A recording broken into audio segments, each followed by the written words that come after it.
Muy bien.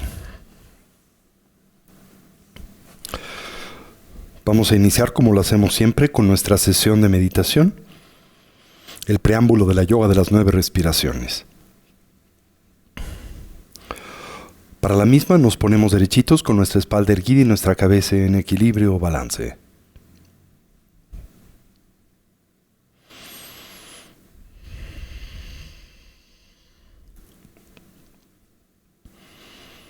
Evoquemos una imagen mental de nuestra forma física. Para ello, y si se nos facilita, recorramos a la misma desde la coronilla de la cabeza hasta las plantas de los pies.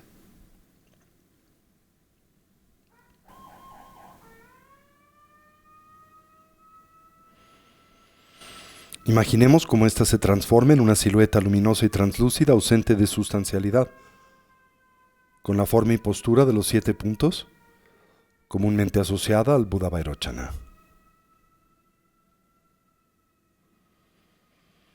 En nuestro medio surge el eje primario del sistema de energía sutil constituido por el canal central, el Avaduti, así como por los 2 canales adyacentes, el masculino, Rasana, y el femenino, Lalana.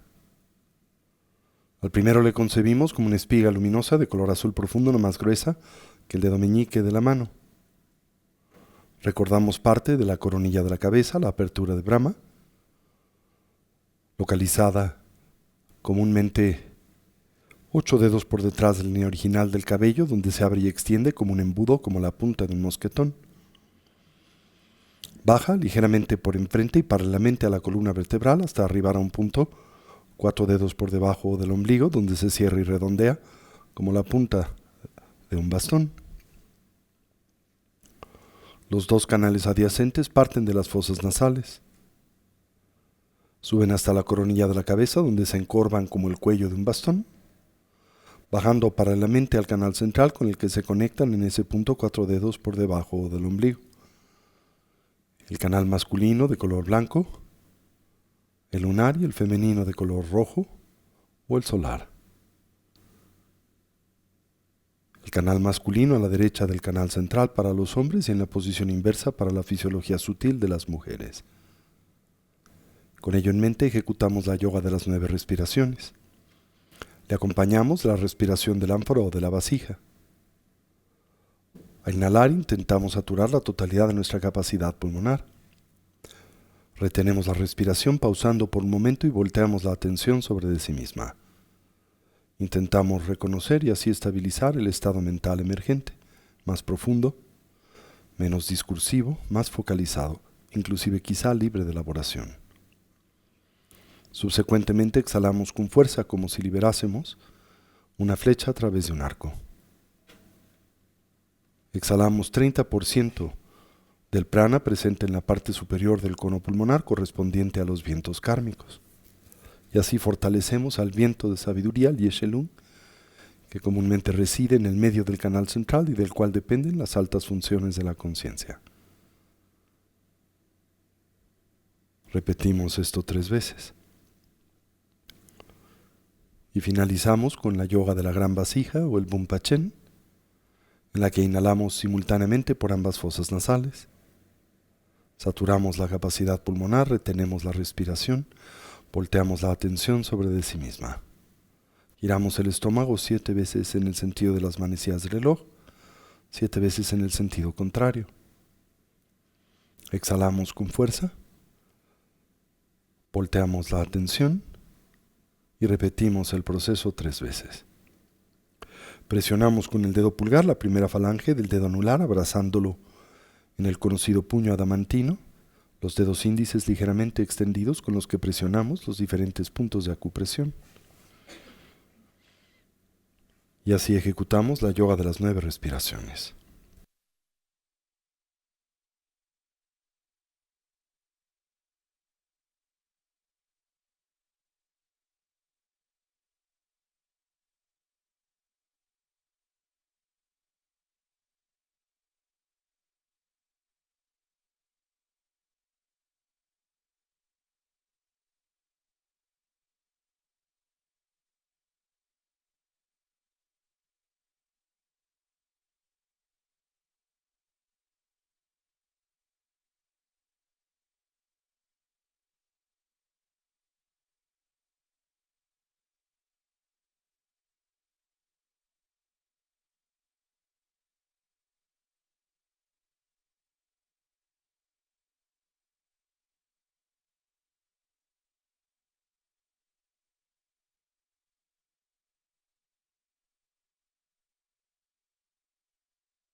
Transitemos a la meditación de estabilidad.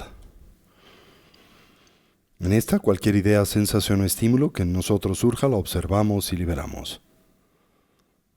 Consciente y lúcidamente intentamos dejarla pasar sin elaborar sobre de la misma. Con suavidad y naturalidad volvemos la atención o recolección sobre el flujo natural de la respiración. Simultáneamente atendemos a la esfera de las sensaciones táctiles, en especial aquellas naturalmente asociadas a la respiración, comenzando por la relajación. Recorramos a nuestro cuerpo desde la coronilla de la cabeza hasta las plantas de los pies. Y ahí donde hallemos o identifiquemos cualquier elemento o rastro de ansiedad y tensión, relajémoslo. Si se nos facilita y como un medio hábil a inhalar, imaginemos en nosotros penetra luz y claridad. Concibamos cómo la misma se vierte sobre esos puntos de tensión y ansiedad. Al hacerlo, los ilumina, distiende y relaja. Y al exhalar, imaginamos esa tensión nos abandona. Lo hace, como vapor de agua que espontánea y naturalmente se diluye o desvanece en el vacío.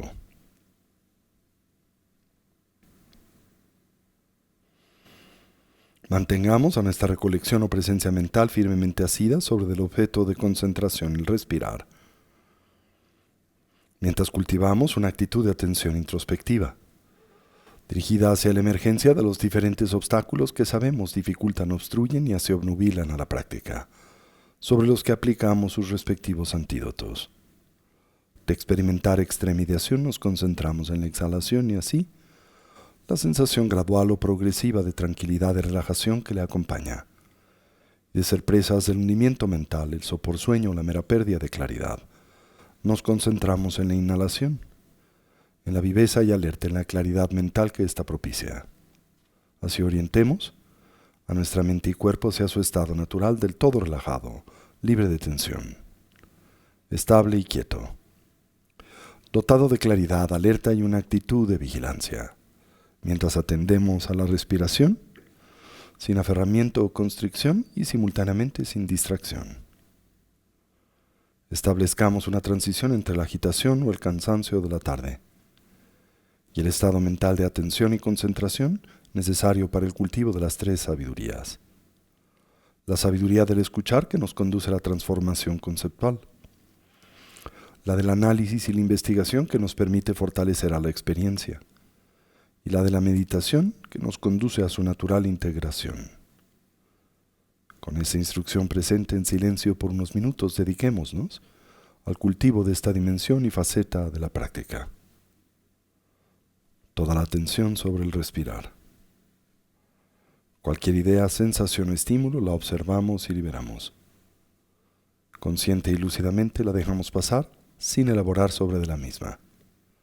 Con suavidad y naturalidad volvemos la atención o recolección sobre el flujo natural de la respiración.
Fortalezcamos la estabilidad, por la que comprendemos ese estado y condición mental profundamente imbuido, esto es, saturado de la continua presencia de la atención. Para ello observemos la natural expansión y contracción del diafragma y del abdomen, la relación presente entre ese movimiento y el ciclo de la respiración. A inhalar observemos si el mismo es largo o corto, si es profundo o superficial, haciendo lo mismo con la exhalación, mientras simultáneamente atendemos a la mera sensación de contacto de nuestro cuerpo con su asiento. De experimentar extremediación nos concentramos en exhalación y de ser presas del hundimiento mental la inhalación.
Finalmente acentuemos a la viveza alerta y claridad de la atención. Para ello observemos el ingreso y salida del aliento por la punta de las narices o el labio superior. La natural sensación de contraste en la temperatura del aliento al entrar y escapar por las fosas nasales. Y si se nos facilita, como un medio hábil, la presencia de una pequeña esfera luminosa o ticle en el medio del entrecejo, en la que suavemente focalizamos la atención. Una vez más, de experimentar extremediación nos concentramos en la exhalación y de ser presas del hundimiento mental la inhalación. Aprovechamos este trance, esta situación para también ensayar la aplicación de los diferentes tipos de antídotos que aprovechamos y empleamos para fortalecer la coherencia, la viveza y la continuidad de la atención.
Y ahora gradual y suavemente transitemos hacia la meditación discursiva.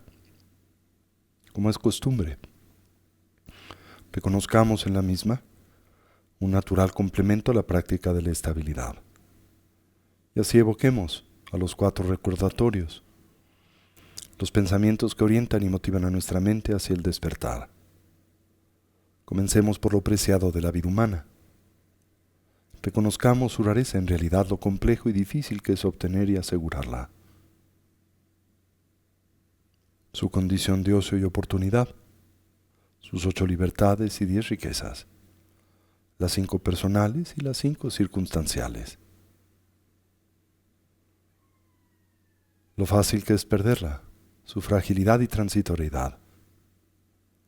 Y así la gran oportunidad con la que en efecto contamos aquí y ahora, para intentar imprimir y así dotar a nuestras vidas de una dimensión y sentido de genuino significado, el que naturalmente asociamos a la consecución del bienestar genuino, a través del medio del estudio y la práctica del Buddha Dharma.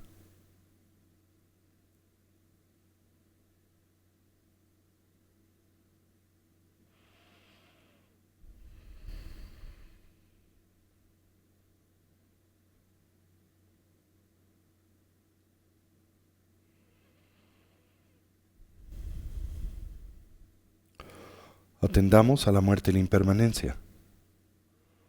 Como todo cambia y se transforma instante a instante, momento a momento, y como en realidad nada y nadie duran para siempre. En especial, señalemos a nuestra propia condición mortal. Y como la única variable del todo certera y segura en la vida es la de nuestra propia mortandad, que en realidad desconocemos el cómo y el cuándo es que este evento acontezca. Podría ser hoy.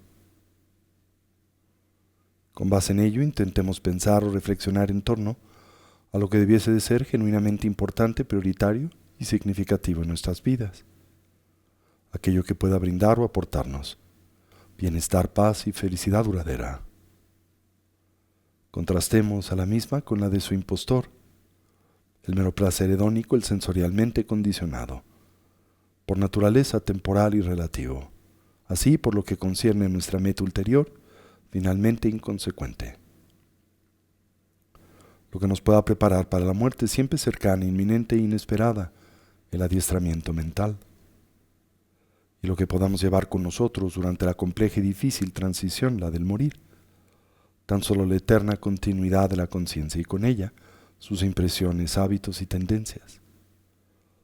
Determinémonos a cultivar y fortalecer las virtuosas y positivas, a identificar, debilitar y trascender las negativas.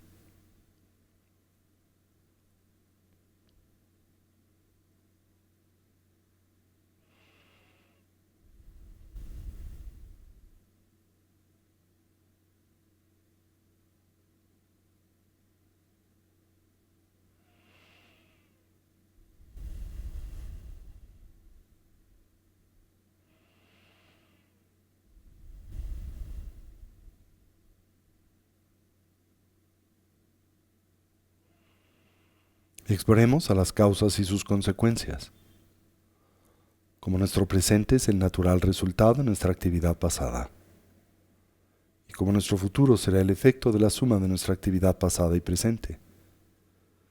Como todo lo que hacemos, pensamos y decimos se torna así insignificativo, haciéndonos del todo, esto es, plenamente responsables de nuestra propia vida y vidas, en especial de la experiencia que de estas derivamos, siempre personal, íntima y subjetiva.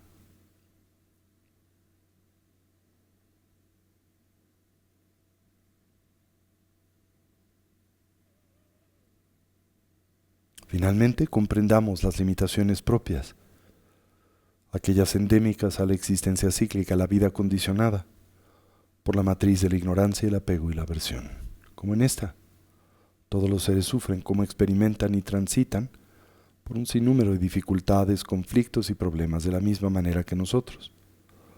Podemos empatizar con estos, conocemos la experiencia del sufrir y naturalmente desearíamos ser capaces de ayudarles. Mas reconocemos nuestras limitaciones presentes para hacer y lograr esto y es con ello en mente que volteamos nuestra atención en la dirección del refugio y que nos determinamos a establecer una orientación auténticamente positiva y segura en la vida, la que simbolizamos a través de la triple joya. Así, tomamos refugio en el Buda. Lo hacemos no tan solo como un hombre o persona, sino como alguien que representa la naturaleza abierta y clara de la mente, así como sus potenciales evolutivos. Tomamos refugio en el Dharma, como un compromiso para integrar y poner en práctica las instrucciones de vida, desarrollo y cultivo que el Buda nos dio o aportó. Tomamos refugio en la Sangha, la comunidad compuesta primariamente por aquellos genuinamente avanzados en el sendero, los despiertos, los Budas, los liberados o los arhats, los héroes o bodhisattvas. Indirectamente, la comunidad de amigos y amigas que en el camino nos inspiran y ayudan. De manera central, la figura del Ama, el vínculo con el Dharma, el punto en donde sus cualidades coinciden haciéndose a nosotros presentes y así afirmamos: Damala Kyabsun Chio, Sanjela Kyabsun Chio, Chula Kyabsun Chio, Gendunna Kyabsun Chio, Lamala Kyabsun Chio, Sanjela Kyabsun Chio, Chula Kyabsun Chio, Gendunna Kyabsun Chio. Transitemos a la meditación de vacuidad, el preámbulo de las herramientas propias del Sendero del Diamante. Imaginemos, sintamos como todo lo que nos rodea gradualmente se diluye o desvanece en el vacío, comenzando por este espacio, nuestra ciudad, país, continente y planeta. El universo con sus infinitos mundos, así como nuestro cuerpo referente físico con base en el cual comúnmente edificamos nuestro sentido de identidad personal. Todo ello se diluye, se desvanece en el vacío. Lo único que permanece es la función y presencia elemental de la conciencia, su mera claridad y darse cuenta. Descansemos en esta dimensión de la conciencia desnuda por un momento en un estado y condición libre de elaboración.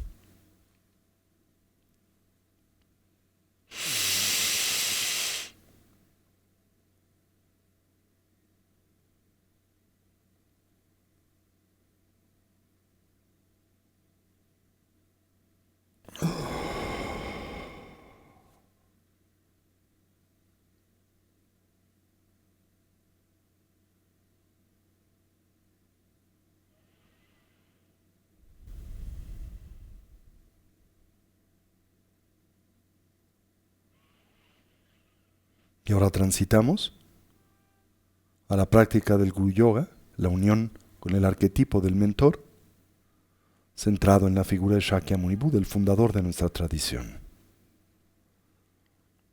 Imaginamos, sentimos como frente a nosotros, a la altura de nuestro entrecejo y a 1,5 metros, surgen 8 leones de nieve.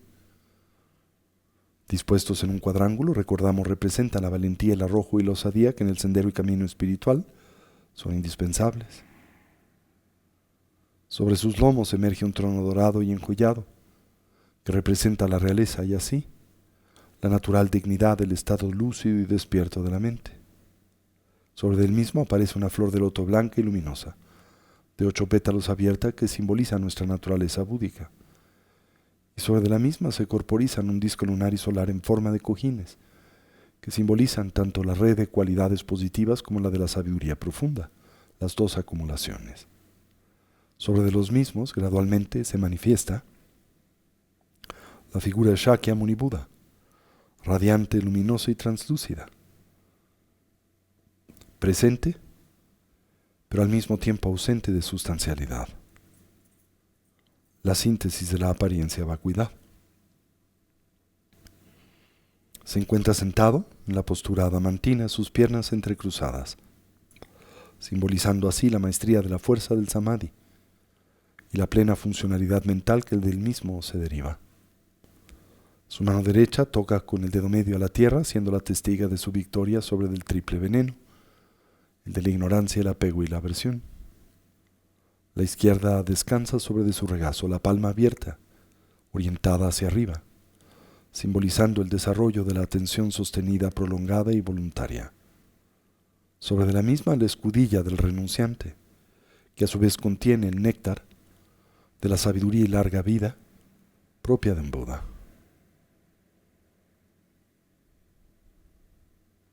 Se encuentra ataviado con la vestimenta propia del bhikshu, elaborada en retacería de tela.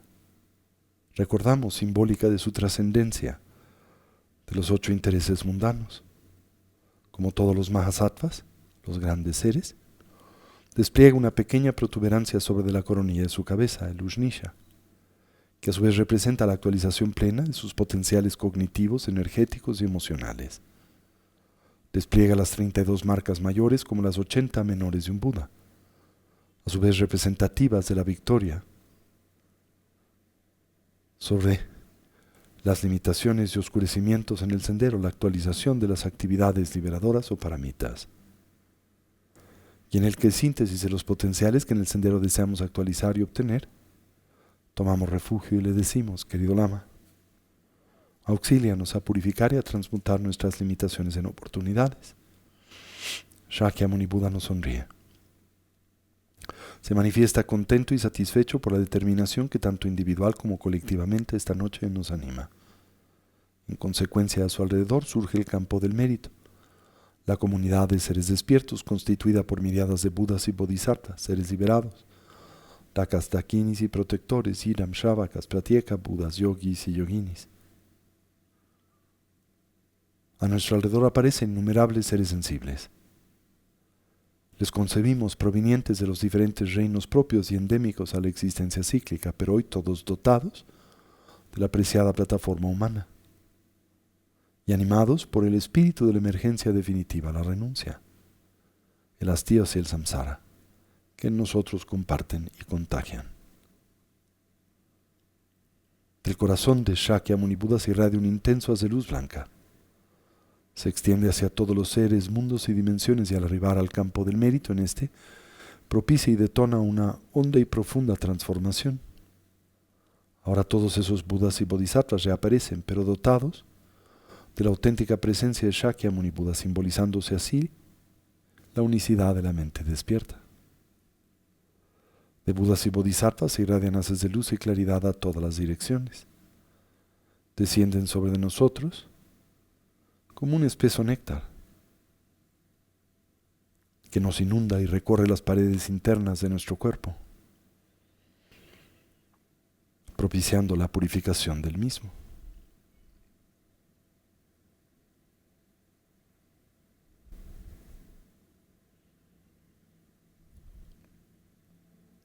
Grandes como montañas, pequeños como partículas de polvo, Budas y Bodhisattvas irradian réplicas de sí mismos, se funden en la figura central de Shakyamuni e incrementan su luz y presencia por 1000. La imaginamos como una montaña de oro iluminada por 1000 soles.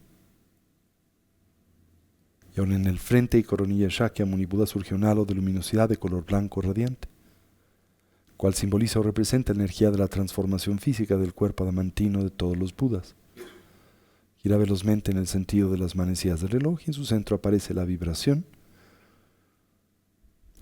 primaria de la sílaba Om.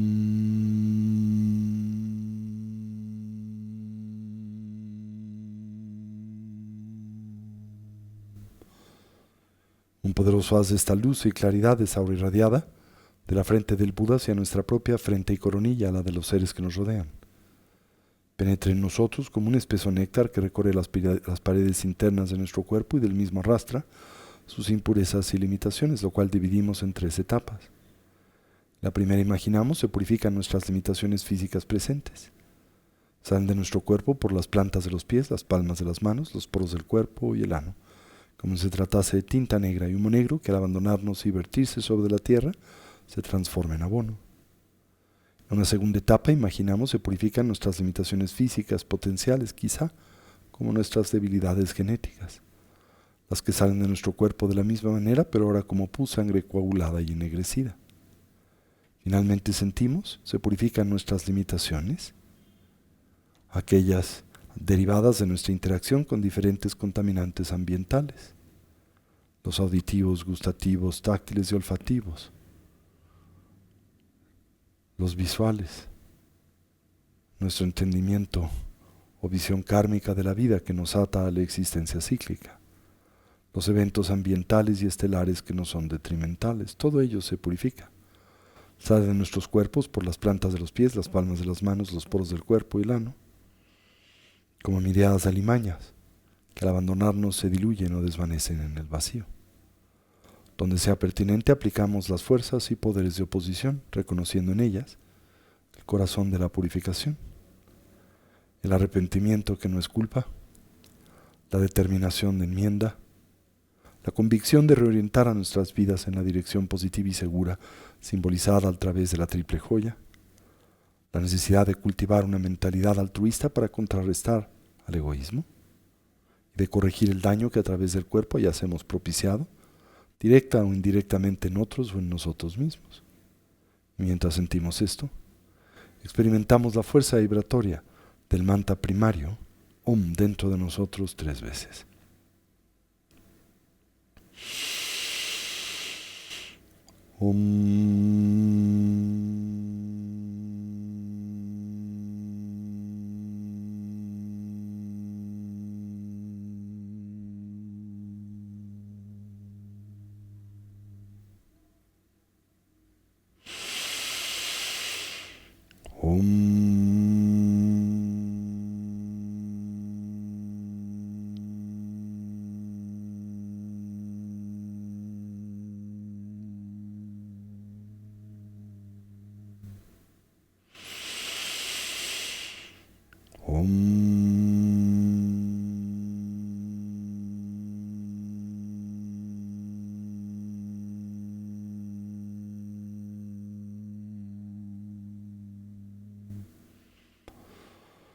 Por el poder de la luz blanca, imaginamos, sentimos nuestras limitaciones físicas, las propias, las de los seres que nos rodean, se han visto purificadas.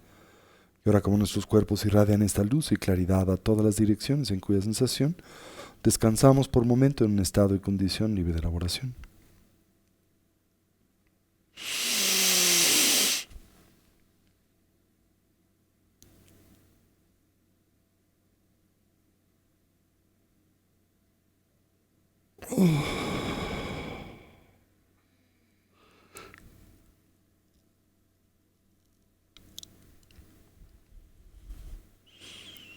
Ahora imaginamos o sentimos como del área de la garganta del Buda surge un halo de luminosidad de color rojo radiante, cual simboliza o representa la energía de la transformación verbal de la habla damantina de todos los Budas. Gira velozmente en el sentido de las manecillas del reloj y en su centro aparece la sílaba y vibración primaria.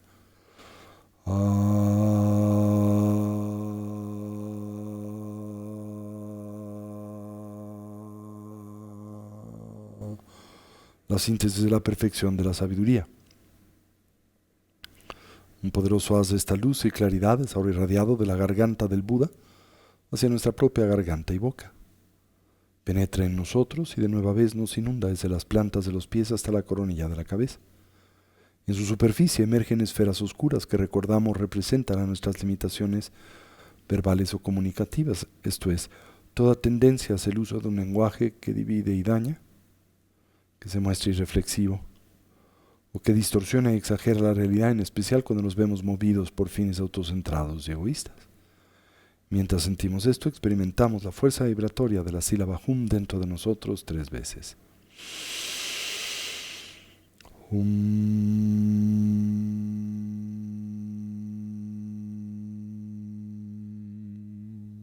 La sílaba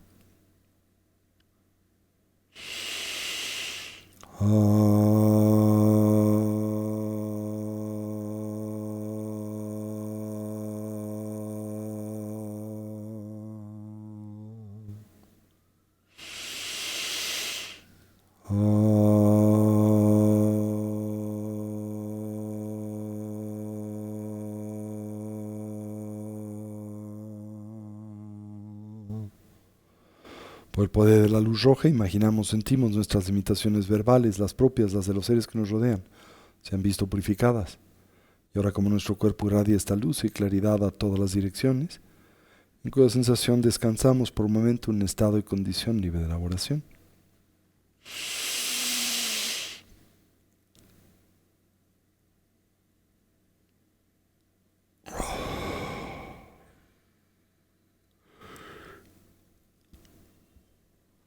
Ahora imaginamos o sentimos como del área del pecho del Buda surge un halo de luminosidad de color azul radiante, cual simboliza o representa la energía de la transformación mental, de la cognición adamantina de todos los Budas. Gira velozmente en el sentido de las manecillas del reloj y en su centro aparece la vibración y el sonido primario.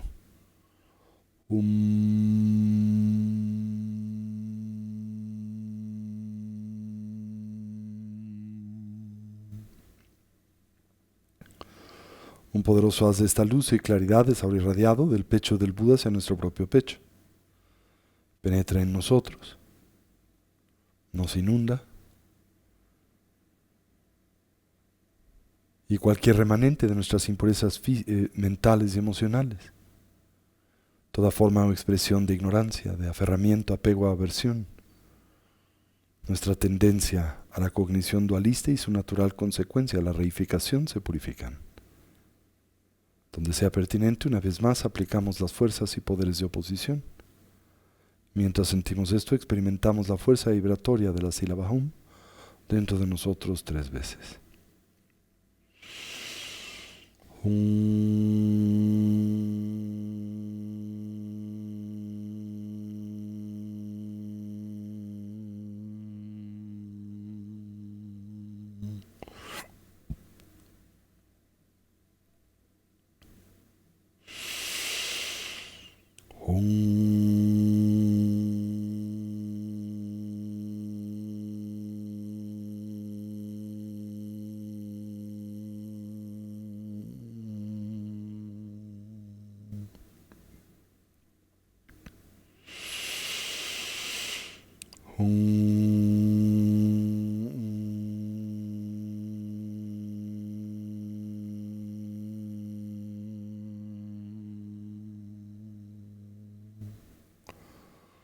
Por el poder de estas 3 luces, imaginamos, sentimos nuestras limitaciones físicas, mentales y comunicativas, las propias, las de los seres que nos rodean, se han visto purificadas. Y ahora, como nuestro cuerpo irradia esta luz y claridad a todas las direcciones en cuya sensación, descansamos por un momento en un estado y condición libre de elaboración.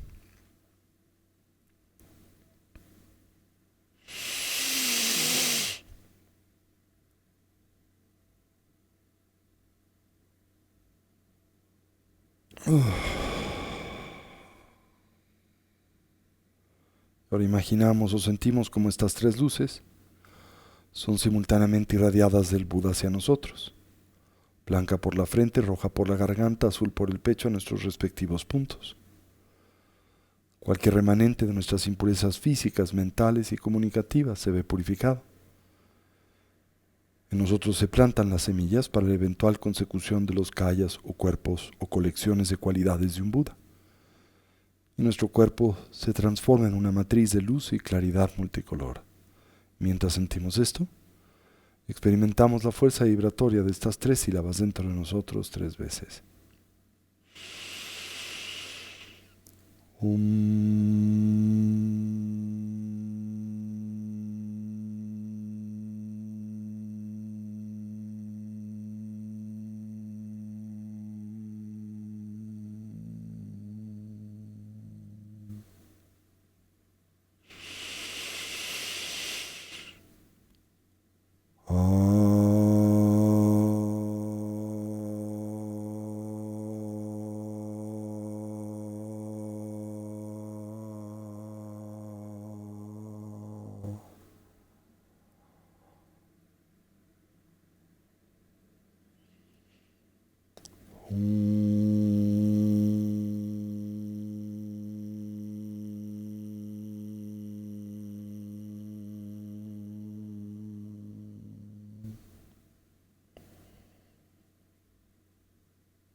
Por el poder de estas 3 luces, imaginamos, sentimos nuestras limitaciones físicas, mentales y comunicativas, las propias, las de los seres que nos rodean, se han visto purificadas y ahora como nuestros cuerpos irradian esta luz y claridad, a todas las direcciones en cuya sensación descansamos por un momento en un estado y condición libre de elaboración.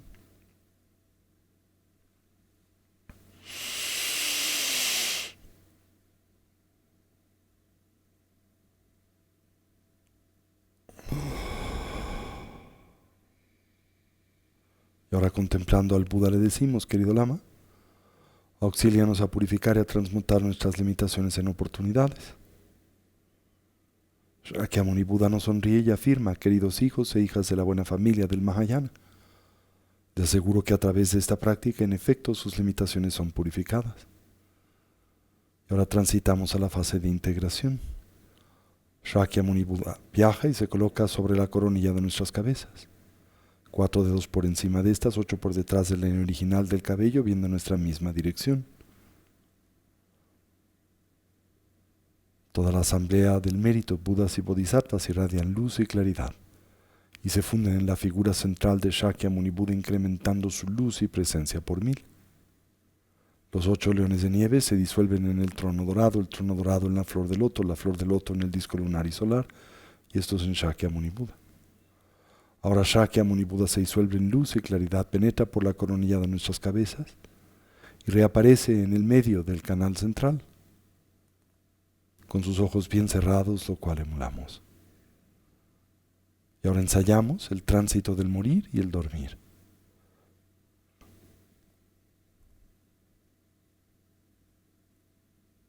Como gradualmente todos nuestros estados y condiciones mentales se disuelven, gotas neurales masculinas descienden por la parte superior del canal central, las femeninas ascienden por la inferior del mismo.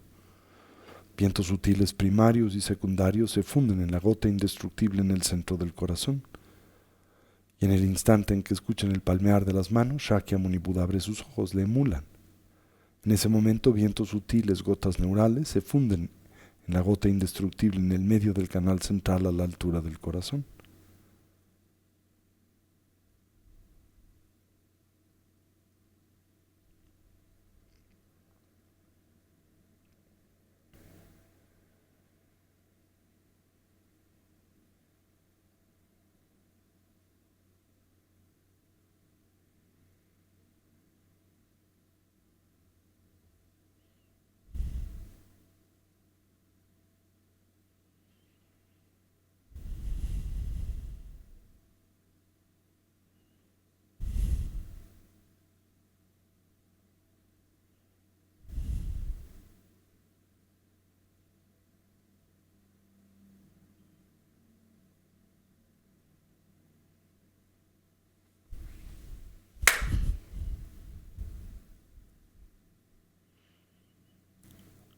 Y así terminamos por dedicar el mérito y deseamos cualquier potencial positivo a través de este medio que hayamos acumulado, que sirva y sea de beneficio a todos los seres. Que podamos todos actualizar nuestros potenciales y así trascender nuestras limitaciones. Que una mentalidad altruista pueda nacer donde no ha nacido y se incremente donde ya existe. Que todos los seres puedan ser felices y dejar de sufrir. Y que pronto todos podamos actualizar la condición de la conciencia omnisciente y compasiva de un Buda, no solo en nuestro propio y especial beneficio, sino en particular en el de aquel de los que nos rodean. Así es, así es, así es.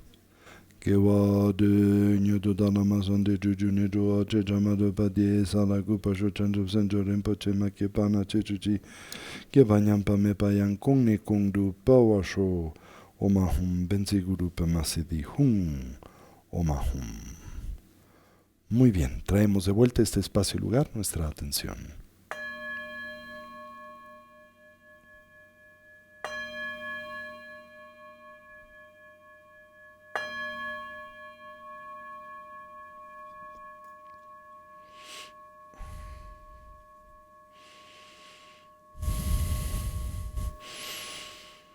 Muy bien. Recordarán que hemos estado hablando acerca de los diferentes tipos de sufrimiento que caracterizan a la existencia cíclica, a la condición samsárica, y que comúnmente, especialmente dentro de la tradición de Nalanda, se dividen en 3 grandes categorías. la reflexión en torno a los 8 distintos tipos de sufrimiento, la reflexión en torno a los 6 diferentes tipos de sufrimiento y finalmente aquella centrada en los 3 tipos de sufrimiento que caracterizan a la primera de las 4 nobles verdades. Después, recordarán, comentaba la importancia de reflexionar en torno a el sufrimiento que es propio y endémico a los diferentes entornos, los diferentes tipos de esclavitud o entrampamiento que son característicos del samsara, de la existencia cíclica, y que dividimos en 3 grandes categorías: el sufrimiento que es propio del reino del deseo, el kamadhatu; el sufrimiento que es propio y caracteriza al reino de la forma o rupadhatu; y el sufrimiento que es propio del reino sin forma o arupyadhatu. Dentro del primero, el reino del deseo, hay una subdivisión entre lo que denominamos los 3 destinos desafortunados y los 3 afortunados, ¿recuerdan? Los 3 desafortunados están constituidos por el reino de los seres paranoides, el reino de los espíritus hambrientos o seres fantasmales y el reino animal, que es el que exploraremos el día de hoy. Y los reinos, entre comillas, superiores o afortunados son aquellos que se dividen en el de los humanos, el reino de los seres en contienda o titanes o semidioses o dioses celosos, ashuras como se les llama en la lengua sánscrita, y finalmente el reino de los devas o los seres que expiden luz, los seres fulgurantes. Ese reino en particular está presente en el pináculo de la dimensión conocida como el kamadhatu, el reino del deseo, y es el tipo de existencia que caracteriza al reino de la forma y sin forma. Esto es, los diferentes destinos del renacimiento del reino de la forma y sin forma, todos son y pertenecen a la dimensión de los devas, de los seres fulgurantes, ¿sí? Previamente exploramos las limitaciones que son propias del reino de los seres paranoides y el reino animal, del reino de los espíritus hambrientos, que es el tópico que tocaron, me parece, la semana pasada. Hoy hablaremos acerca de las características que son propias del reino animal, ¿ok? Ahora recuerden, y lo estaré señalando, pero este es un tópico que nosotros podemos abordar desde 2 diferentes ópticas y alternativas. Esto es, representa un entorno, digamos, objetivo de expresión, renacimiento o existencia, tanto como lo es el humano, pero también es simbólico a una condición mental, cognitiva y emocional que nos vincula con la mentalidad que asociamos al reino animal en términos generales. Eso quiere decir que nosotros como seres humanos podemos ser, dentro del contexto del reino humano, seres paranoides, espíritus hambrientos, animales, humanos, seres en contienda y seres fulgurantes o devas, en dependencia del tipo de mentalidad que de alguna manera pues determina o es particularmente poderosa e influyente en nuestra condición vital en general, ¿sí? En el caso de los seres paranoides, la ira, el enojo, la aversión; en el caso de los espíritus hambrientos, el extremo apego, el aferramiento; en el caso de los animales, la instintividad y por lo tanto la ausencia y falta de crítica, discriminación; en el caso de los seres humanos, el deseo; en el caso de los titanes, la competitividad y el celo; y en el caso de los devas, el orgullo, ¿sí? Hablemos hoy del reino animal. Desde la perspectiva de la tradición budista, este reino no se circunscribe tan solo a aquel que nosotros podemos sensorialmente atender y observar, ¿sí? Y los seres que le habitan, ¿sí? Más bien, por ponerlo de otra manera, el reino animal, entre los diferentes reinos de expresión de la conciencia, es el único que nosotros podemos observar y atender directamente a través de nuestras bases sensoriales, ¿no? Los animales viven, moran en el mismo entorno que nosotros como seres humanos, comparten esta dimensión y aspecto de la realidad. Recordarán que el resto de estas formas de encarnación y vida, la de los seres paranoides, la de los espíritus hambrientos, las de los Ashuras y Devas, si bien están presentes de alguna manera aquí, lo están en una más sutil, ¿verdad?, o grosa dimensión existencial. Su entorno empalma con el nuestro, pero en una dimensión alternativa. Esta es una distinción primaria que hallamos en torno al reino animal. El reino animal existe, se manifiesta, se hace presente en el mismo entorno en el cual hoy nosotros moramos, ¿sí?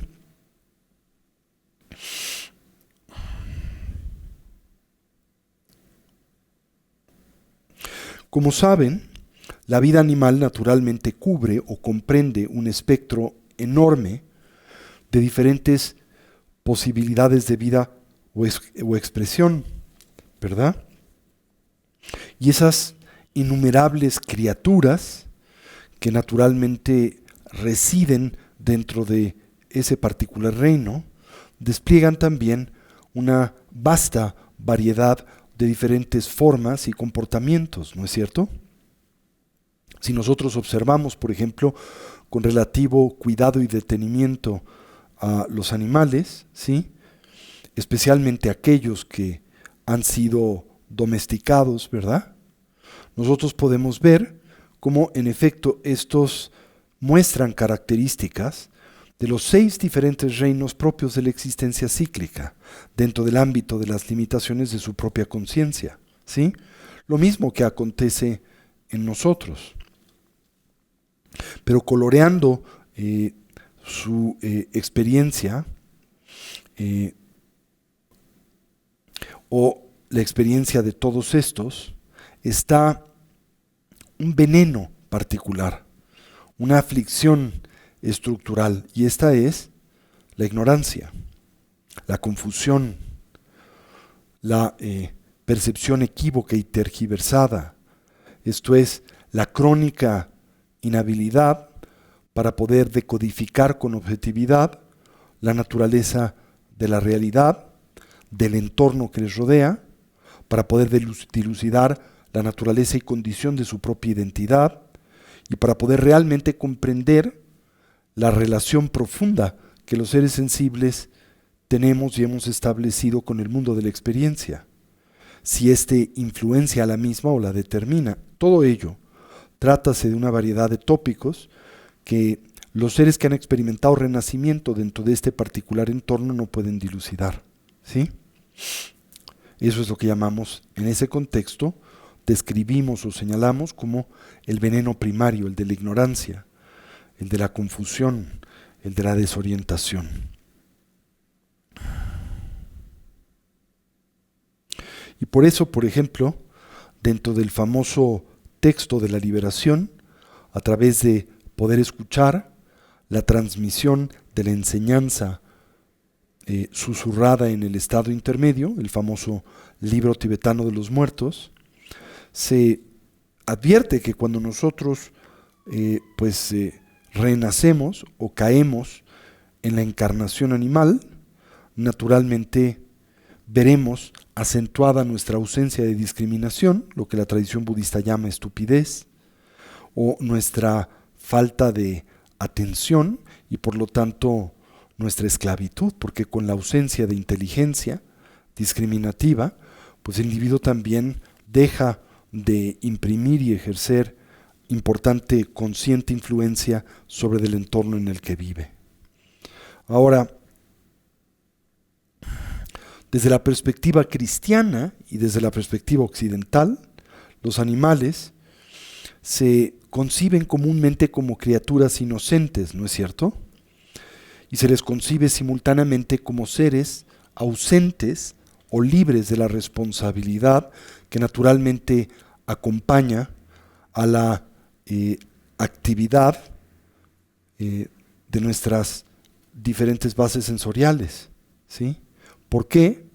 Porque simultáneamente pensamos, sentimos que los animales no son capaces de dilucidar y entender la diferencia que existe entre la virtud y la ausencia de virtud, entre lo positivo y lo negativo, lo que es y no es edificante en términos generales, o si lo hacen, su capacidad de discriminación en torno a ello es muy primaria, ¿verdad? Muy modesta. Y por la misma razón, a estos seres, en el contexto de la tradición judeocristiana, esto es, la tradición del cristianismo, el judaísmo y el islam, se les considera entidades inferiores a la humana, ¿sí?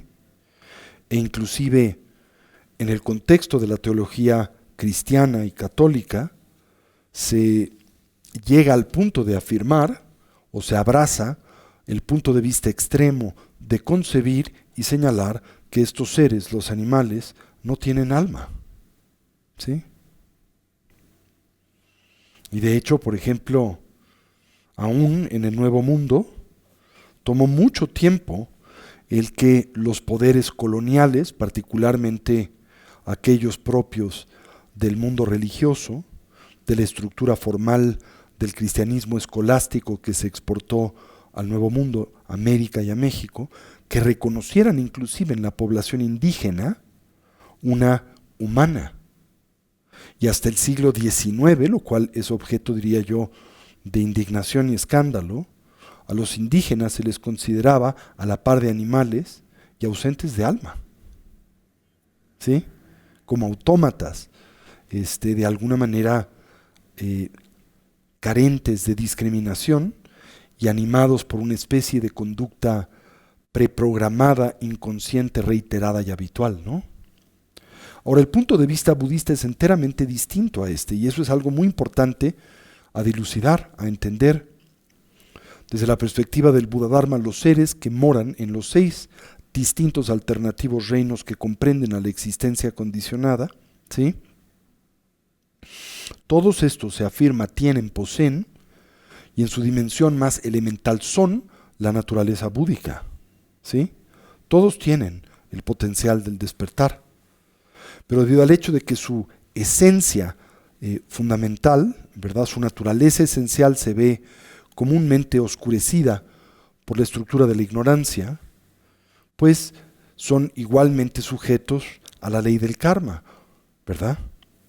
Recuerden que el karma opera en consecuencia de las acciones de mente, palabra y cuerpo que nosotros ejecutamos en ausencia de sabiduría en torno a qué, la naturaleza de la realidad, la manera en que las cosas son, la vacuidad que caracteriza a todas las apariencias, desde la perspectiva negativa, y desde la positiva el surgimiento dependiente, ¿sí? Y la ley del karma, pues no es otra cosa que la expresión de la relación que naturalmente existe entre la causa y el efecto, pero ahora en el contexto y entorno de los seres dotados de vida y conciencia. Y dado el hecho de que todo lo que existe, toda apariencia, se encuentra sujeto a un proceso constante de cambio, transformación y movimiento, y que ninguna condición se concibe permanente, pues también los seres que hoy se expresan como animales podrán eventualmente abandonar esa condición vital y experimentar renacimiento en un estado que favorezca de forma más importante y profunda el desarrollo evolutivo. Y recuerden, ese estado es por excelencia la condición humana. Y dentro de la condición humana es primariamente aquella dotada de las 8 libertades y 10 riquezas. En otras palabras, de la preciada vida o de la preciada existencia humana, ¿sí? Todo ser vivo ha experimentado a lo largo del tiempo sin principio renacimiento en los diferentes reinos que ocupan y son propios al samsara, a la existencia condicionada. Eso quiere decir que nosotros hemos en algún momento sido seres paranoides, hemos encarnado como espíritus hambrientos o seres fantasmales, lo hemos hecho miriadas de ocasiones y vidas como animales, como humanos, como asuras, como devas y así subsecuentemente, ¿sí? Ahora, el reino de los animales, el reino de los espíritus hambrientos o de los seres fantasmales y el reino de los seres paranoides son descritos comúnmente como reinos inferiores. Se les llama también renacimientos desafortunados. ¿Por qué? Porque los mismos emergen en consecuencia de la maduración primariamente de la preponderancia del karma negativo, en la estructura del flujo de la conciencia de ese ser sensible. Y al mismo tiempo se concibe y piensa, son extremadamente difíciles de superar y abandonar. No es imposible, insisto, ninguno de estos estadios es permanente, pero es muy difícil trascenderle. ¿Por qué? Porque para escapar y trascender esa condición vital, ese destino o forma de expresión y renacimiento, pues tendremos que purificar o tendremos que atacar y debilitar de forma muy poderosa ese cúmulo de impresiones y tendencias negativas que autoperpetúan dicha condición de vida, expresión o renacimiento. Por ejemplo, el tormento que naturalmente acompaña al reino de los seres paranoides, sea que le concibamos literal y objetivo o simbólico, pues lo que tiende a propiciar y fortalecer es una expresión todavía más poderosa de ira, de enojo, ¿verdad?, que perpetúa ese estado y condición vital. En el caso de los espíritus hambrientos, el sentimiento de privación, ¿verdad?, hace que aquellos que experimentan expresión y renacimiento en dicho reino, pues fortifiquen la mentalidad de la avaricia y el apego que le caracteriza, y por lo tanto, pues experimenten difícil el inhibir, superar o trascender ese tipo de estructura mental y emocional, perpetuando una vez más esa condición de vida, expresión o renacimiento. Y similarmente, el sufrimiento de los animales continuamente les conduce hacia un estado de mayor confusión, de mayor perplejidad y al mismo tiempo uno de mayor confusión. Es evidente el hecho de que los animales cuentan con su propio tipo de inteligencia, ¿verdad? Esto es algo que la tradición budista, y de hecho en contraste a las tradiciones judeocristianas, señala y afirma que en efecto los animales están dotados de inteligencia y por lo tanto de conciencia, y así entonces de una dimensión espiritual y ulteriormente de la naturaleza búdica. Todo esto pues contrasta al punto de vista que es propio de la budología del Dharma a la que caracteriza a la teología judeocristiana en general y particularmente la cristiana. Entonces la tradición budista en efecto acepta, y lo hace con naturalidad, el hecho de que los animales poseen un particular tipo de inteligencia que se concibe es útil para ese propio estado y condición vital, ¿sí? Actúan a manera directa, actúan de forma instintiva y lo hacen sin duda y sin, pues, sin duda y sin trepidación, ¿no?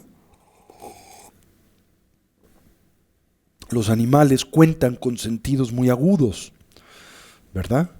En contraste, por ejemplo, de otras formas de vida o de expresión y renacimiento en donde esas bases no se encuentran tan, pues, refinadas. También cuentan los animales con un rango de percepción que nosotros, con el paso del tiempo y en consecuencia de la maduración de diferentes potenciales kármicos, hemos perdido, ¿verdad? E inclusive podríamos decir que manifiestan lo que a nosotros parece ser, en ocasiones, pues lo que denominamos percepción extrasensorial, ¿verdad? Aunque en realidad la percepción extrasensorial no es extrasensoria, ¿sí?, sino más bien trátase de una percepción sensorial más sutil. Por ejemplo, cómo los animales tienen la capacidad de intuir la inminencia de un terremoto, ¿sí? Esto es porque pueden experimentar la perturbación electromagnética que el movimiento de las placas tectónicas produce en la atmósfera. O cómo los animales, sabemos, tienen la capacidad de ver otras formas de encarnación y vida. Por ejemplo, los animales pueden percibir a seres paranoides y espíritus hambrientos, como también a fantasmas y bueno, pues a los espíritus hambrientos y fantasmas, ¿no? Los animales los pueden percibir, ¿verdad? Esto es algo que la mayoría de nosotros hemos perdido. También es cierto que los animales cuentan con extraordinarias habilidades. Por ejemplo, una increíble agilidad, una coordinación física excepcional que difícilmente los seres humanos tenemos. Pero habiendo dicho eso, también es cierto que los animales carecen del refinamiento intelectual que nosotros naturalmente abrazamos. Y específicamente, ¿qué dimensión de ese tipo de refinamiento intelectual? El poder de la razón, ¿verdad? Los animales carecen del poder del razonamiento. No pueden preguntarse cuestionamientos acerca de su propia existencia. No pueden atender su propia mente. Simplemente viven sus vidas con una especie de total y completo involucramiento, ¿verdad?, de absorción sobre de sí mismos, de absoluta autoabsorción, digámoslo, sobre de sí, ¿verdad? Un psicólogo diría que los animales no tienen la capacidad de la autoconciencia, ¿verdad? Pero desde la perspectiva budista, uno podría hacer que más bien los animales tan solo son en buena medida conscientes de sí mismos, ¿no? Perciben el mundo enteramente en relación a sí mismos. Y este tan solo tiene sentido a medida, ¿verdad?, en que les afecta. Y así entonces las respuestas y reacciones que tienen al mismo. Evidentemente experimentan la dualidad entre el yo y el otro, ¿verdad?, de forma práctica, pero habiendo dicho eso, existen de alguna manera animados y obsesionados tan solo con su propio ser, con su propia identidad, ¿sí? Esto es, para ellos, el otro tan solo existe en referencia a sí mismos. Ahora, ustedes podrían arguir que este también es el caso del ser humano, dado el hecho de que este es animal. Cierto, ¿verdad? Pero no se manifieste este tipo de autoabsorción de una forma tan exaltada en la mayoría de nosotros. Claro, habrá entre nosotros seres humanos que son más animales que humanos, en donde estas aflicciones están presentes en la estructura vital, psicológica y emocional de esa persona, pero en promedio podríamos decir que ese tipo de autoobsesividad y absorción no está tan presente en los seres humanos como lo está en otras formas de vida animal, ¿sí? Y esto es precisamente lo que la tradición budista señala y comprende por confusión, ¿sí? Es la creación de un mundo particular para uno mismo, una especie de capullo que contiene nuestra propia independencia o separatividad del entorno, de nuestra existencia individual de alguna manera. Es como un sueño, ¿verdad?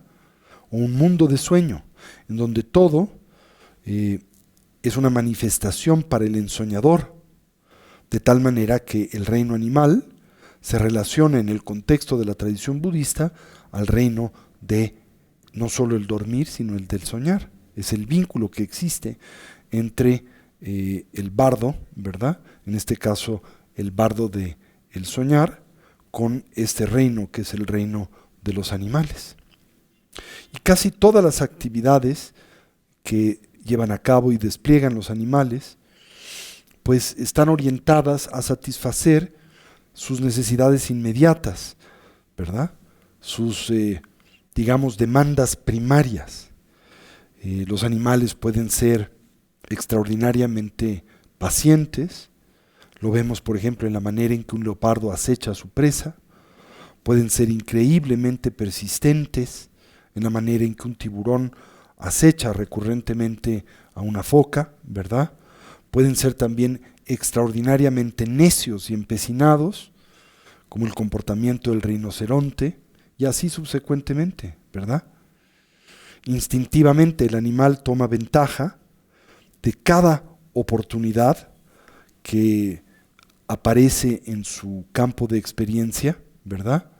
Y no se preocupan acerca de las consecuencias que sus acciones puedan producir en otros, ¿verdad?, o en sí mismos. Y esto es solo posible porque precisamente los animales, se afirma, carecen de la visión panorámica que es propia de la sabiduría, de un horizonte más amplio. Su mundo se encuentra de alguna forma concentrado o circunscrito a su propio instinto de supervivencia y reproducción, esto es la propagación de la especie. Y mucho del sufrimiento que caracteriza al reino animal, pues se deriva precisamente de esta pelea, de la implementación de estos dos instintos, de estos dos muy poderosos patrones, semillas y visiones kármicas de la vida, el instinto de supervivencia o reproducción y el instinto, ¿verdad?, el instinto de protección y el instinto de reproducción. Al mismo tiempo, y si lo exploran y analizan, en el bosque, en el mundo silvestre, ¿verdad?, los animales continuamente pues tienen que matar o tienen que ser muertos, ¿verdad? O matan o son muertos. Los animales que están constantemente persiguiendo una presa, simultáneamente se encuentran pues afectados a lo largo de la continuidad de su vida y en la dimensión más profunda de su estado mental y emocional, pues se encuentran afectados por el miedo. ¿De qué? El temor a perder sus vidas, el temor a ser muertos, el temor a ser devorados, ¿verdad? Y por lo tanto, fíjense qué terrible, no pueden relajarse en buena medida, ni tan solo por un momento o por un instante, ¿verdad? Los predadores, así entonces, se exhaustan a sí mismos en el acto de la cacería, inclusive físicamente exhaustan, ¿verdad?, su acopio calórico y tienen que administrarlo con mucho cuidado porque cada vez que emprenden pues la batalla de el acecho a otro animal, pues consumen las reservas calóricas que han resguardado a través de el alimento que les es muy difícil de obtener, ¿sí? Así entonces se afirma que los predadores pues se exhaustan a sí mismos en el acto mismo de la supervivencia y la alimentación, mientras que aquellos que no son carnívoros pues pasan una buena parte del día o de las horas que están despiertos, porque duermen muchas horas por sus bajos metabolismos, pues precisamente tanto buscando como pues comiendo, buscando la comida y comiéndola, ¿sí? Y están pues constantemente de forma simultánea a la merced de los caprichos del medio ambiente y los caprichos del clima, ¿verdad? Y por lo tanto, continuamente se encuentran reforzando su estado de autopreocupación, de confusión, que les vincula al renacimiento en ese mismo reino, de forma perpetua, ¿verdad? Bueno, o muy prolongada y recurrente. O se encuentran creando el karma de la agresión, o involucrados en el karma de la avaricia, que eventualmente les puede conducir a renacer como espíritus hambrientos o como seres infernales. Pero por encima de todo, los animales sufren en manos de los seres humanos, si lo piensan, ¿verdad? A pesar de su superior fortaleza física, comparen la que nosotros tenemos con la de un elefante o rinoceronte, cuando nosotros cazamos, ¿verdad?, les matamos, destruimos su medio ambiente, les esclavizamos como lo hacemos con los caballos, con las mulas y tantos otros más, los explotamos, abusamos de ellos. ¿Y por qué podemos hacer esto? Bueno, es muy simple, porque nosotros poseemos, en contraste a ellos, un poder superior. ¿Y cuál es el poder superior que tenemos por encima del de los animales? El mental, la capacidad de la razón, ¿sí?, que no tienen en esa condición temporal los animales. Y en consecuencia de la ausencia de este tipo de inteligencia discriminativa, pues precisamente refuerzan las condiciones que les entrampan, les aprisionan, ¿verdad?, que los manipulan y los controlan en general. Ahora, si lo piensan simultáneamente, el reino animal es el reino más cercano al reino humano, evidentemente, ¿no? Una buena parte de la existencia día a día de los seres humanos parece invertirse en un estado o condición mental animal, ¿verdad? Aceptando la vida como llega, semidormidos, intelectualmente confrontados y al mismo tiempo espiritualmente inconscientes, ¿verdad? Y por lo tanto, pues, muy limitados, como es el caso de los animales, ¿sí? Ahora es posible para nosotros como seres humanos vivir una vida satisfecha, indudablemente, ¿verdad? Materialmente productiva, de esta manera. Y las personas que comparten, digamos, su estructura mental y emocional con la de los animales, esto es, aquellos seres humanos que son más animales que humanos, digámoslo así, metafóricamente hablando, pues se dice que son personas comúnmente sencillas, que son personas confiables, serias y eficientes. Tienen un sentido muy claro de prioridad, de jerarquía, probablemente son estupendos padres o madres y operan comúnmente como los pilares de la comunidad, ¿sí? Son personas pues comúnmente muy leales, especialmente lo son en el contexto del núcleo familiar, y con cualquiera que sea el grupo con el que estos se identifiquen o del que se sientan parte, ¿verdad? Pues tienden a protegerle y tienden a tratar de pues blindarle de peligros, de dificultades, de retos en general, ¿no? Pero al mismo tiempo, los seres humanos que tenemos esta, digamos, beta o esta acentuación de la mentalidad animal, también solemos ser pues desconfiados, por un lado, ¿sí? Especialmente para las personas que están fuera de nuestro núcleo familiar o de convivencia cotidiana, ¿sí? Lo cual fácilmente puede conducir a este tipo de individuos a actitudes de chauvinismo, de discriminación, de racismo o inclusive de intolerancia religiosa o espiritual, ¿no? Son el tipo de personas que podrían decir este es mi país en oposición al otro, o como dicen los seguidores de Donald Trump, ¿no? América primero para los americanos, algo así, es ese tipo de mentalidad, ¿no? O la gente que dice o describe si esta conducta o comportamiento fue buena para mis padres, pues debe de serlo también para mí y para ti, ¿verdad? Son personas también muy dadas a emplear clichés en su vida, ¿verdad?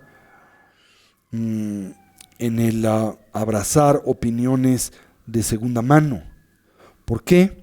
Porque no desean realmente pensar, no buscan analizar y discriminar las situaciones y experiencias por las que transitan y reaccionan a ellas de alguna manera como lo hace un animal.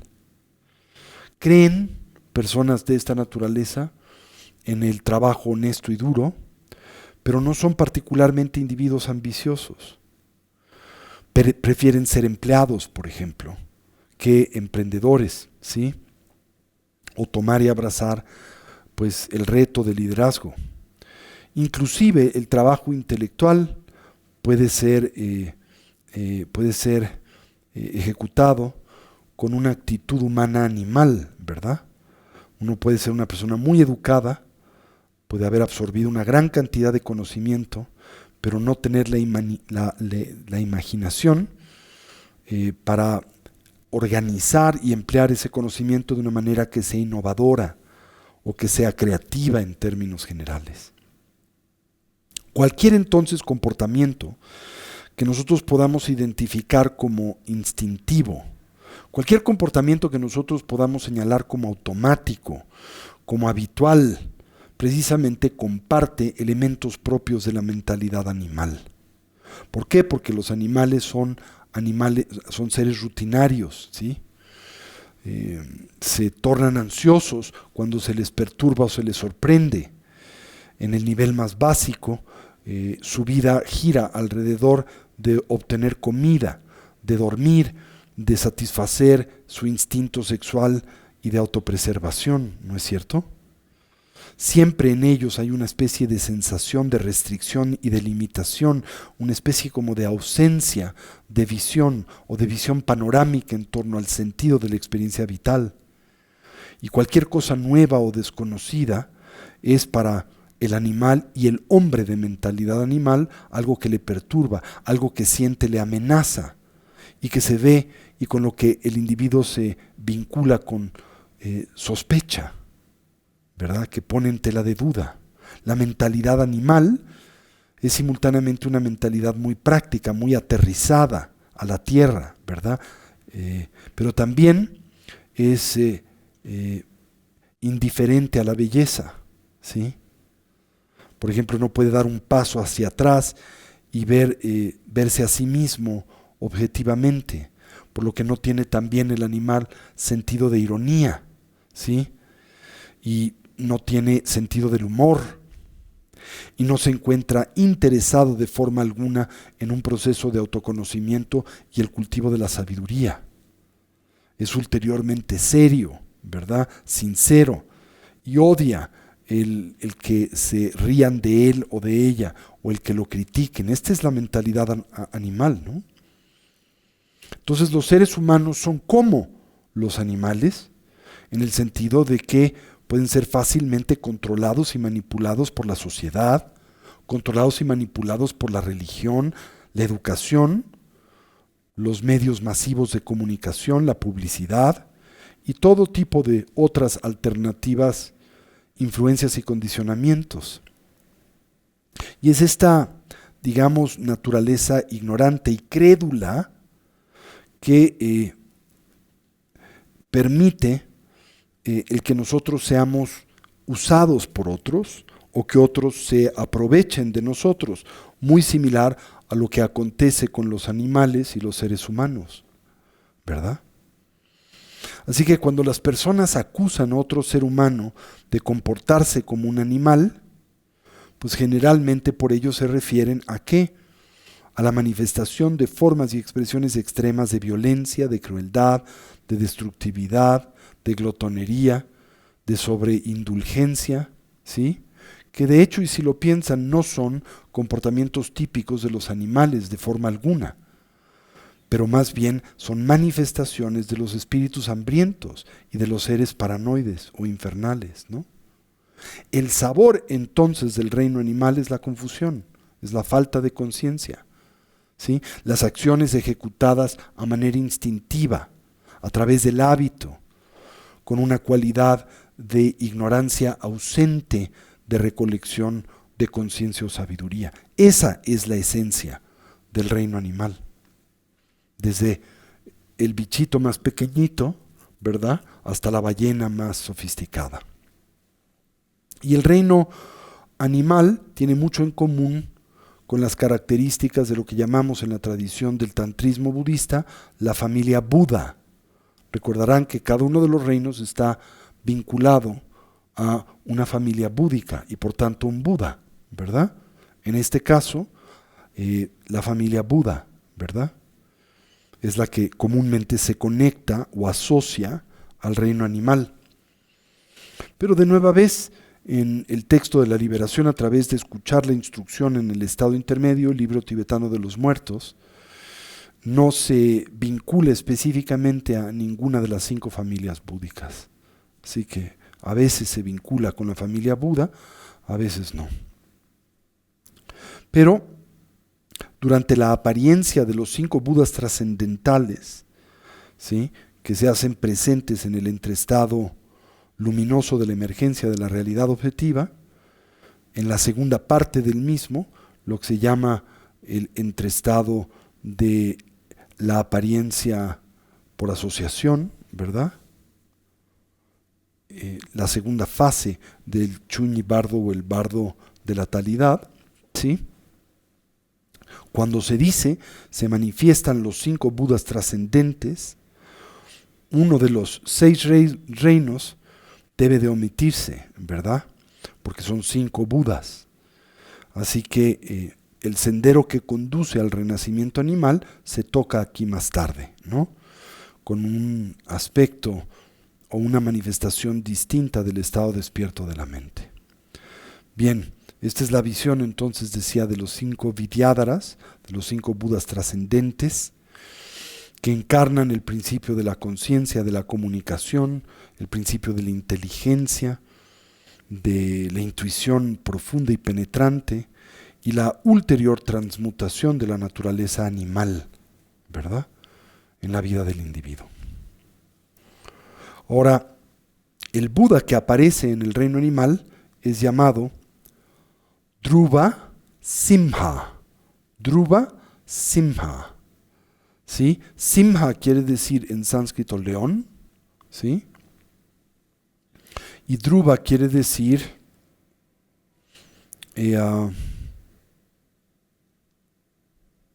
estable, confiable, ¿verdad? El león estable, el león confiable, el león equilibrado, el león quieto, ¿sí?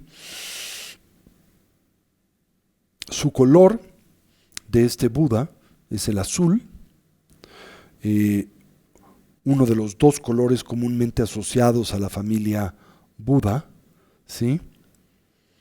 Se dice que sostiene entre sus manos una pecha, que es un texto sagrado, comúnmente simbólico de tener presente la instrucción que conduce al despertar y particularmente aquella que tiene que ver con la perfección de la sabiduría, ¿verdad?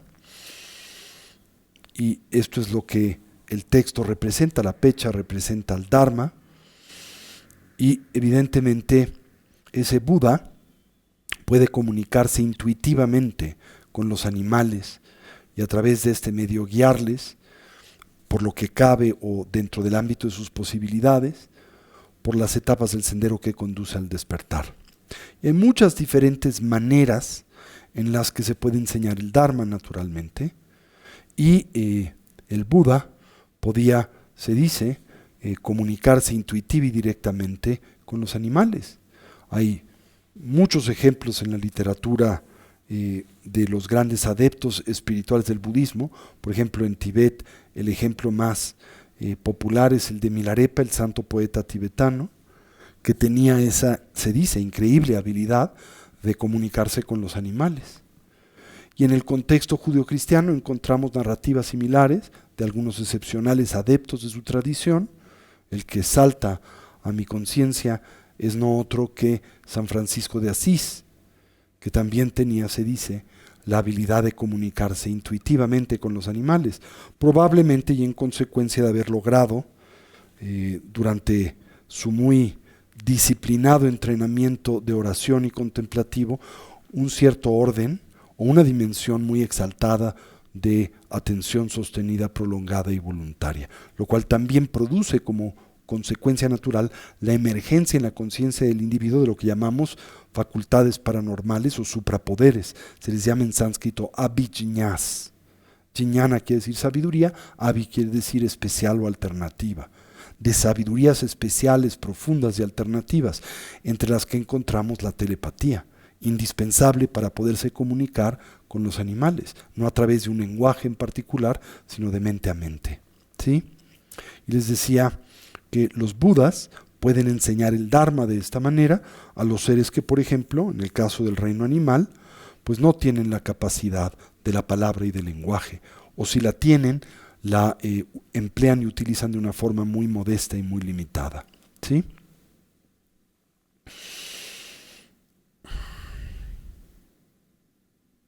Ahora es interesante el pensar por qué en la mano del Buda que caracteriza a este reino Dhruva Simha, está una pecha.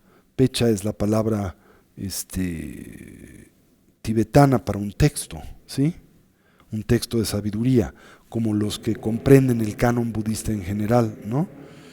¿Por qué? Porque los textos están escritos en un lenguaje, y de alguna manera creo yo que el lenguaje demarca un estado crucial en la evolución de la conciencia, ¿sí?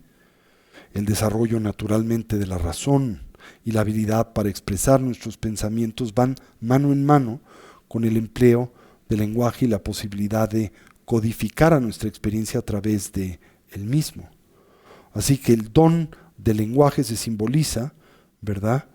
O simboliza una inteligencia superior que debe de ser en el individuo activada, despertada, para que precisamente podamos nosotros liberarnos de nuestra naturaleza animal y liberarnos de el aprisionamiento de esta existencia pues obsesionada con uno mismo o del todo centrada en uno mismo, que es similar también al bardo del soñar, ¿ok? Recuerden que ese es el paralelo de este reino, el bardo del soñar. ¿Y cómo es que los seres, ¿verdad?, que han experimentado renacimiento en un estado animal, ¿sí? ¿Cómo puede instruírsele a estos? ¿Cómo puede mostrárseles el que se encuentra en una condición adormecida, ¿sí? ¿Cómo podemos hacerles ver a estos seres o estos seres que encarnan en esa condición que todas las apariencias son como un sueño y son ilusorias en el sentido de que carecen de realidad objetiva? Bueno, se dice a través de ver el libro de Dharma en la mano de Dhruva Simha, el Buda de este reino, ¿no? Reciben a través de ese medio una especie de atisbo de un mundo distinto, alterno, diferente, y se dice que experimentan un súbito espacio, ¿verdad?, de una suspensión temporal de su confusión, de su incertidumbre, y surge en momentos una cierta inteligencia, ¿sí? Estoy dormido, estoy despierto. Esto con lo que interactúa está dotado de realidad objetiva, existe como a mí aparece por sí mismo desde su propio lado, o en contraste, existe en movimiento, emerge en dependencia de partes, se manifiesta con base en condiciones y circunstancias, carece de identidad intrínseca y realidad objetiva, ¿no? En otras palabras, ¿es mi entorno ilusorio o no lo es? Estos son, insisto, cuestionamientos que uno no puede hacer dentro del contexto de esa encarnación que es temporal, la animal. Entonces estas son todas las características que se me ocurre compartirles en torno al reino animal y por lo tanto el tipo de sufrimiento que le acompaña. La idea es que a través de analizar esa condición, en nosotros se fortalezca y surja, ¿qué? Recuerden cuál es el objetivo de reflexionar acerca de todos los diferentes tipos de sufrimiento, los 8, los 6, los 3, los sufrimientos endémicos a los diferentes reinos. Todo tiene algo por objetivo, ¿qué? Fortalecer la renuncia, el espíritu de la emergencia, que en este contexto implica la determinación de no renacer en esa condición vital, o dentro de la propia condición humana, en donde hay un aspecto de animalidad, el superar esa dimensión instintiva que se basa, ¿verdad?, en la obsesión por nosotros mismos y al mismo tiempo por las estructuras e impresiones instintivas, como es la de la preservación, la reproducción, la autodefensa y así consecuentemente. Bien, pues estas son las características del reino animal. Hemos cubierto entonces las que son propias del reino de los seres paranoides, los llamados narakas en la expresión india, el reino de los espíritus hambrientos, los pretas y el reino animal. La semana que entra hablaremos de la condición humana, ¿sí? La condición que es propia del reino humano, que al mismo tiempo dividimos en el reino humano ordinario y convencional y el reino humano en donde se hacen presentes las oportunidades y las riquezas que son propias de la apreciada vida humana, ¿sí? Que es una vida humana especial, dotada de circunstancias excepcionalmente poderosas y circunstancias especialmente conducentes al desarrollo evolutivo, y que se enfatiza nosotros no debemos de desperdiciar. ¿Ok? ¿Por qué? Porque nuestra conciencia no es intrínsecamente humana, nuestra conciencia es temporalmente humana. ¿Y por qué? Porque nosotros, en consecuencia de nuestras acciones, constantemente producimos karma y acumulamos impresiones y tendencias, algunas de las cuales pues nos hacen vibrar en una condición muy cercana a la de los reinos de los seres paranoides, o los reinos de los seres fantasmales, o los reinos de los animales. Y cuando esto se fortalece y perpetúa durante el tránsito del morir, esa, digamos, impresión y tendencia le da orientación a la mente o la conduce a un renacimiento de esa condición, en cualquiera de los diferentes reinos del samsara. ¿Ok? ¿Queda esto claro? ¿Sí? ¿Sí? Pues están muy inteligentes. Diga nada más que te pasen el micrófono. Angie, si eres tan amable.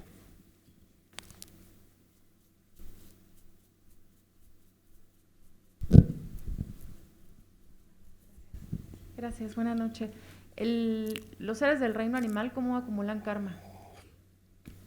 Acuérdate que lo que llamamos karma es o se refiere a toda acción de mente, palabra y cuerpo que es ejecutada a través del referente de la matriz primaria de la ignorancia, el apego y la aversión, y que opera con base en la expresión de la voluntad.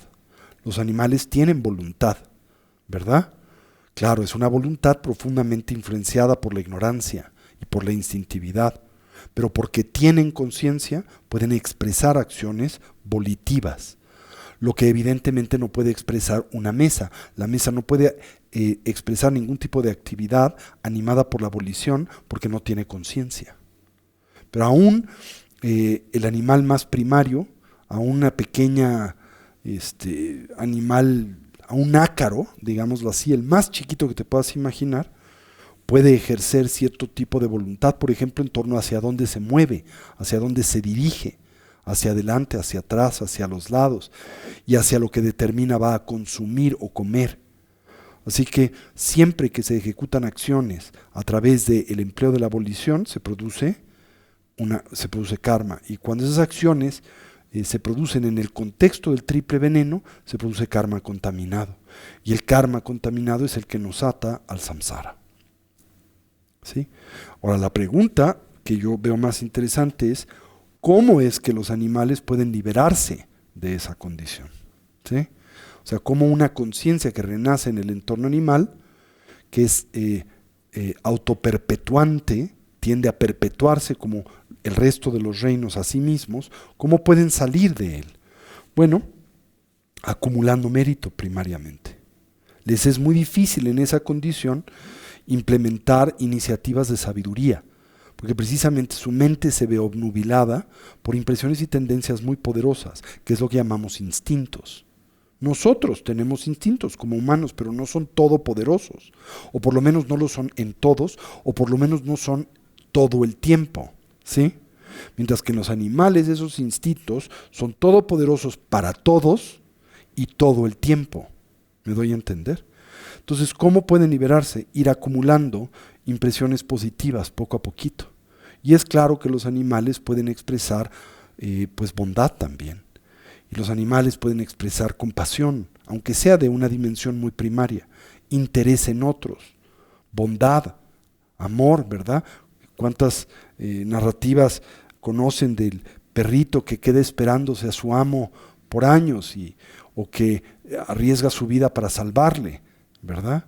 y así otros animales, evidentemente. Entonces esas acciones que son virtuosas o reducidamente virtuosas, producen impresiones positivas, y es el cúmulo de ellas a lo largo de un tiempo muy extenso que opera como la masa crítica que le permite a la conciencia dar un salto de desarrollo evolutivo, abandonar ese estadio y dimensión de vida y experimentar renacimiento en uno superior, como el humano, como el de un ser en contienda o como un deva. ¿Ok? Y de todos estos debo volver a insistir, ¿cuál es el conducente al desarrollo evolutivo? El verdaderamente conducente al desarrollo evolutivo es el estado y la condición humana.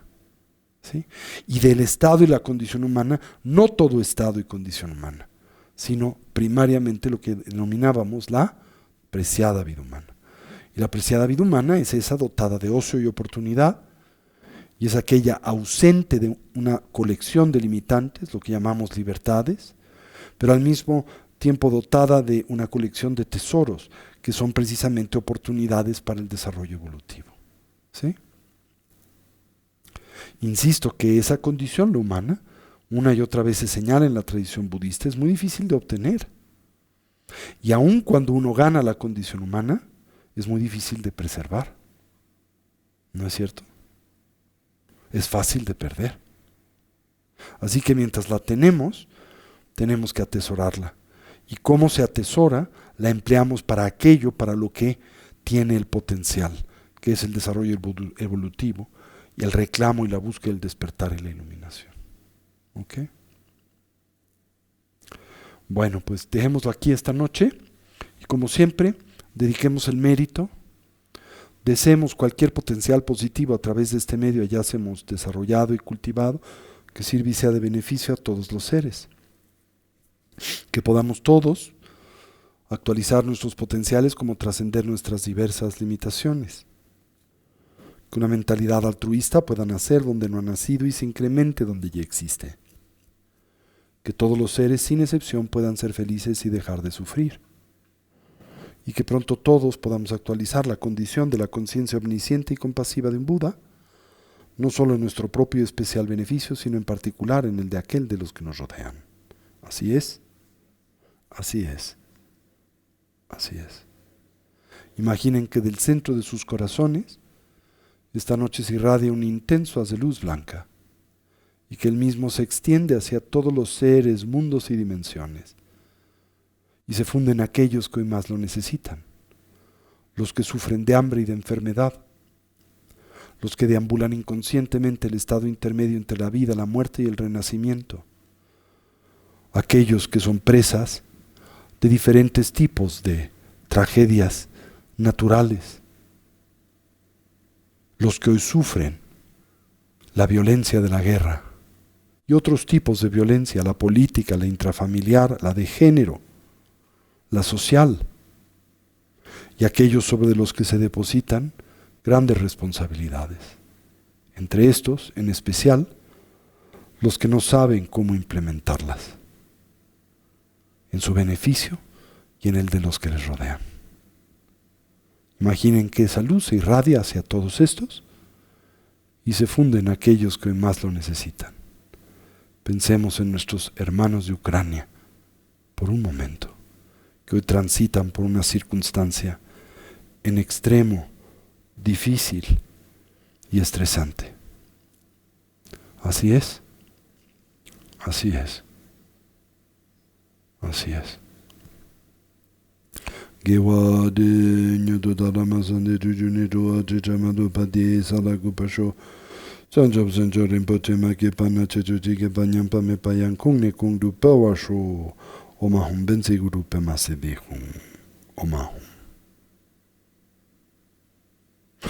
Pues muchísimas gracias y gracias por acompañarme esta noche, tanto los que están conmigo presencialmente como aquellos que nos acompañan a través de la modalidad virtual. Una vez más, insistir a los que residan en la Ciudad de México que se den la oportunidad de participar presencialmente en nuestras clases.